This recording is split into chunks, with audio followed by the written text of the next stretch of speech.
I hope so all are you fine and fun. So आज का हमारा topic रहेगा रिसर्च में वन मिनट कॉन्सेप्ट के आधार पर मेथड ऑफ रिसर्च। एक्चुअल में जैसे ही हमारे सामने नाम आता है मेथड ऑफ रिसर्च, हमारे सामने तुरंत से 3 मेथड आते हैं। फर्स्ट डिस्क्रिप्टिव रिसर्च, सेकंड जो आता है हमारे पास हिस्टोरिकल रिसर्च, थर्ड आता है हमारे पास एक्चुअल में एक्सपेरिमेंटल रिसर्च। अब हम तीनों को एक एक कीवर्ड को जानेंगे, समझेंगे और ये देखेंगे किस तरीके का हम इसके अंदर यूज करते हैं, क्योंकि one of the major concept अगर आती है रिसर्च में तो बहुत अच्छी तरीके से इंटरकनेक्टिविटी यूडीसी क्वेश्चन पूछता है।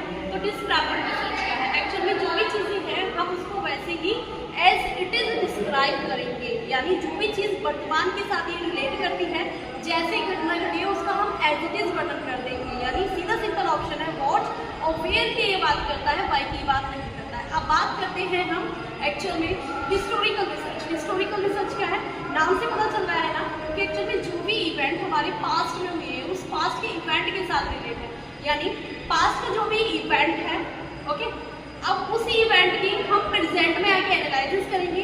एक्चुअल में फ्यूचर में उसी इवेंट का क्या प्रेडिक्शन होगा, यानी पास्ट, प्रेजेंट और फ्यूचर की ये बात करता है। साथ के साथ अगर मैं बात करूँ टाइप की, तो इंटरनल टू एक्सटर्नल की बात करेगा। साथ के साथ यहाँ पर नो हाइपोथेसिस, नो मैनिपुलेशन और इसमें नो एक्सपेरिमेंटल की बात करेगा। ठीक है, सिर्फ आपको कीवर्ड को अच्छे से अप्रोच करना है, बहुत अच्छे तरीके से एक एक क्वेश्चन को सॉर्ट आउट करना है।